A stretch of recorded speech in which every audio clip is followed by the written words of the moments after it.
अधिकांशतः अवैध संबंधों का अंत दुखदाई ही होता है। इसके बावजूद लोग इस दलदल में फंस जाते हैं। स्वामी और उसकी प्रेमिका लालपरी काश इस सच्चाई को समझ पाते तो। घटना उत्तर प्रदेश के जिला फिरोजाबाद के थाना टुंडला के गांव नगला राधेलाल की है। 30 अक्टूबर की सुबह जब हरभेजी सोकर उठी तो बराबर के कमरे में उन्हें कोई हलचल नहीं दिखी। उस कमरे में उनका बेटा गब्बर, बहू विवेक कुमारी उर्फ लाल परी और पोते अनुज के साथ सोया था। गब्बर के 2 बच्चे हरभेजी के साथ ही सोए थे। हरभेजी जब गब्बर के कमरे में गई तो अंदर का दृश्य देखते ही उसके मुंह से चीख निकल गई। उनका 40 वर्षीय बेटा गब्बर पंखे से बंधे फंदे पर लटका हुआ था। उसके पैर कमरे के फर्श को छू रहे थे। गब्बर के चेहरे से खून टपक रहा था। माँ हरभेजी ने बहू लालपरी को आवाज़ लगाई, लेकिन वह कमरे में नहीं मिली। न ही वहाँ उसका बेटा अनुज था। बहू की तलाश की गई पर उसका कोई पता नहीं चला। इस घटना से परिवार में कोहराम मच गया। माँ के रोने की आवाज़ सुनकर उनके और बेटे भी वहां आ गए। कुछ ही देर में मोहल्ले के लोग वहां जमा हो गए। इसी दौरान किसी ने आत्महत्या करने की सूचना पुलिस को दे दी। सूचना पर थाना प्रभारी वीडी पांडे फोर्स सहित घटनास्थल पर पहुंच गए। उन्होंने शव के साथ मकान का भी निरीक्षण किया। सूचना मिलने पर सीओ डॉक्टर अरुण कुमार सिंह भी वहां आ गए। निरीक्षण के बाद पुलिस ने निष्कर्ष निकाला कि गब्बर ने आत्महत्या नहीं की, बल्कि उसे पीट कर उसकी हत्या करने के बाद शव को फंदे से लटकाया गया है। गब्बर के साथ कमरे में उसकी पत्नी ही सोई थी, जो वहां से फरार थी, इसलिए पूरा शक पत्नी पर ही था। अब सवाल यह था कि शव को अकेले पत्नी पंखे पर नहीं लटका सकती। इस काम में किसी ने उसकी मदद जरूर की होगी। पुलिस ने कमरे की तलाशी ली तो वहां एक मैक्सी मिली जिस पर खून लगा हुआ था। पता चला कि वह मैक्सी मृतक की पत्नी लालपरी की थी। लालपरी के कुछ कपड़े और अन्य सामान कमरे से गायब थे।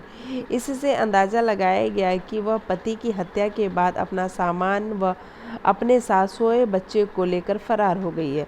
पुलिस ने घर वालों से पूछताछ की तो पता चला कि रात को पति पत्नी में किसी बात को लेकर झगड़ा हुआ था। झगड़े के समय लालपरी का प्रेमी स्वामी भी वहां मौजूद था। स्वामी टुंडला थाने के गांव बन्ना का रहने वाला था। उस समय परिवार के लोगों ने दोनों को समझा बुझाकर झगड़ा शांत कर दिया था।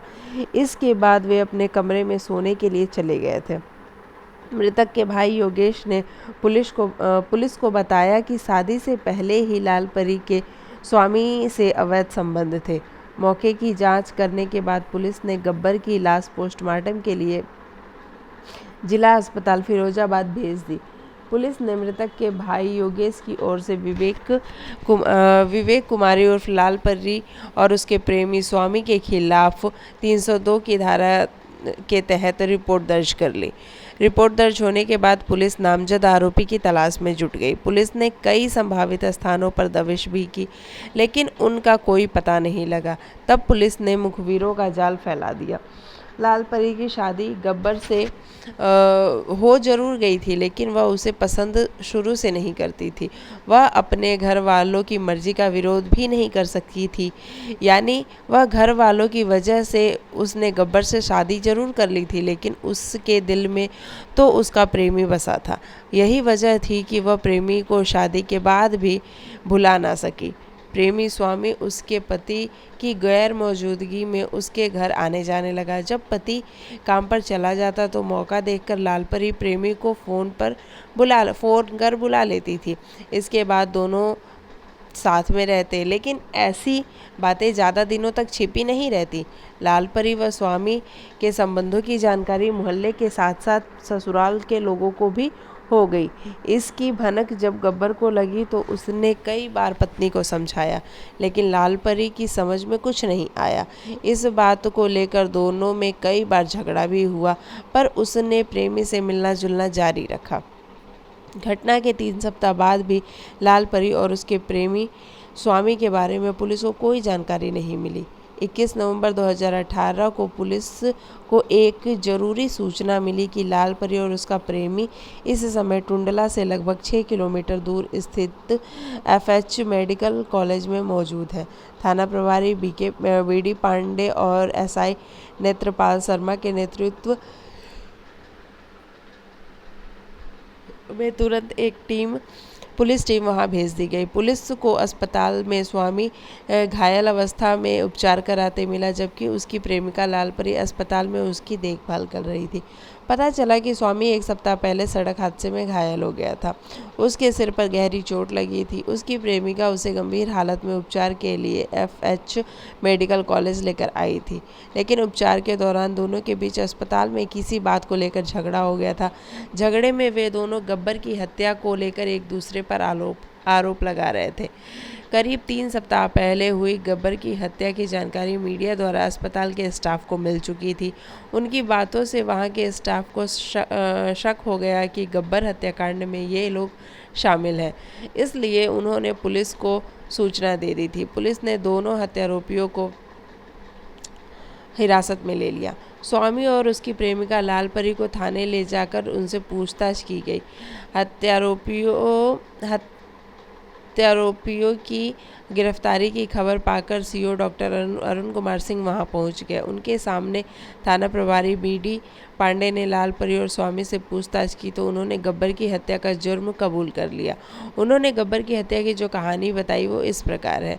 रोजाबाद जिले के गांव नगला राधेलाल के रहने वाले गब्बर की शादी करीब 9 साल पहले विवेक कुमारी उर्फ लाल परी से हुई थी। बाद में वह 3 बच्चों का बाप बन गया। गब्बर के पास खेती की थोड़ी जमीन थी, उससे बड़ी मुश्किल से परिवार का गुजारा होता था। तब खाली समय में गब्बर राजमिस्त्री का काम कर लेता था।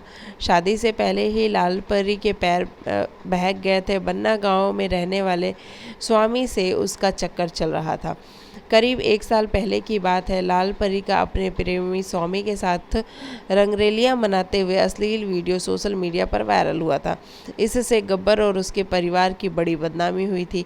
इसके बाद गब्बर को मोहल्ले के लोगों के ताने सुनने पड़े थे। गब्बर ने पत्नी से कहा कि वह स्वामी से संबंध खत्म कर ले, लेकिन वह इतनी बेशर्म हो चुकी थी कि उल्टे पति से ही झगड़ने लगती थी। एक बार वह पति से झगड़कर बन्ना स्थित काशीराम कॉलोनी जाकर रहने लगी थी। कुछ समय बाद जब लाल परी का गुस्सा शांत हुआ तो वह पति के घर लौट आई। वहाँ वह कुछ दिनों तक तो ठीक से रही, लेकिन फिर बाद में उसने प्रेमी से मिलना जुलना फिर शुरू कर दिया। पति जब उसे टोकता तो उसे उसकी बात बुरी लगती थी। एक तरह से उसे पति रास्ते का कांटा नजर आने लगा। उस कांटे से वह हमेशा के लिए निजात पाना चाहती थी ताकि प्रेमी के साथ चैन से रह सके। एक दिन उसने इस सिलसिले में प्रेमी से बात करने के बाद पति को ठिकाने लगाने की तरकीब खोजी। लाल परी ने एक बार पति को मारने के लिए उसके खाने में जहर मिला दिया। जहर का असर होते ही गब्बर सिंह की हालत बिगड़ गई। घर वाले उसे इलाज के लिए तुरंत आगरा ले गए और उसे एक अस्पताल में भर्ती करा दिया। परिवार वालों को लाल परी पर शक तो था, लेकिन वे यह भी सोच रहे थे कि कहीं खाने में छिपकली तो नहीं गिर गई। बहरहाल उन्होंने इसकी जानकारी पुलिस को नहीं दी। उन्होंने लाल परी के इस बारे में पूछताछ की तो उसने कहा कि हो सकता है उसकी लापरवाही से खाने में कोई छिपकली वगैरह गिर गई हो। इसके लिए लाल परी ने घर वालों से माफ़ी मांग ली। अस्पताल से पति के घर वापस आने के बाद लाल परी ने रो रो कर गब्बर से माफ़ी मांगी। यह सब लाल परी का ड्रामा था। सीधे साधे गब्बर ने पत्नी को इस घटना के बाद भी माफ़ कर दिया और खुद पत्नी की तरफ से बेफिक्र हो गया। लाल परी भले ही अपने मतलब के लिए पति से माफ़ी मांग लेती थी, लेकिन हकीकत यह थी कि वह दबंग थी। सीधे साधे गब्बर पर वह अक्सर हावी रहती थी। स्वामी से उसके संबंधों को लेकर जब उससे नाराज़ होता तो वह उल्टे उसकी शिकायत थाने में कराती थी। कई बार वह पति और ससुराल वालों के खिलाफ मारपीट की थाने में शिकायत दर्ज करा चुकी थी। इसके चलते पति व ससुराल वाले उसका कोई विरोध नहीं कर पाते थे। समाज को दिखाने के लिए उसने करवा चौथ का व्रत भी रखा था, लेकिन वह अब पति से हमेशा के लिए छुटकारा पाना चाहती थी। इस बारे में उसने अपने प्रेमी स्वामी के साथ एक अंतिम योजना तैयार कर ली थी। 29 अक्टूबर 2018 को स्वामी लाल परी के घर आया। गब्बर ने स्वामी से तो कुछ नहीं कहा, लेकिन पत्नी से झगड़ने लगा। स्वामी और घर वालों ने दोनों को समझाकर शांत कराया। उसी समय लाल परी ने स्वामी से कह दिया था कि इस कांटे को आज रात ही निकाल देना है। प्रेमिका की बात सुन स्वामी वहां से चला गया। उस रात लाल परी अपने 6 साल के बेटे अनुज के साथ पति के कमरे में ही सोई थी। उसने कमरे के दरवाजे की कुंडी नहीं लगाई। जब गब्बर गहरी नींद में सो गया तो लाल परी ने फ़ोन करके प्रेमी को बुला लिया। दोनों ने मिलकर सोते हुए गब्बर को दबोच लिया और मारपीट की, फिर गला दबाकर हत्या कर दी। हत्या करने के बाद इसे आत्महत्या का रूप देने के लिए दोनों ने उसकी लाश पंखे से लटका दी। उसने अपने प्रेम संबंधों की राह का रोड़ा बने पति को हटा दिया। पुलिस ने स्वामी उर्फ सम्मा और लाल परी से पूछताछ के बाद उन्हें गिरफ्तार कर कोर्ट में पेश कर दिया गया, जहां से दोनों को जेल भेज दिया गया। लाल परी ने प्यार की खातिर अपने घर को ही नहीं बल्कि मांग के सिंदूर को भी उजाड़ लिया। बच्चों के सिर से माँ बाप का साया नहीं रहा। बिलखते हुए बच्चों को देखकर लोग लाल परी को कोस रहे थे कि प्रेमी के साथ जाना था तो ऐसे ही चली जाती, पति को क्यों मार डाला।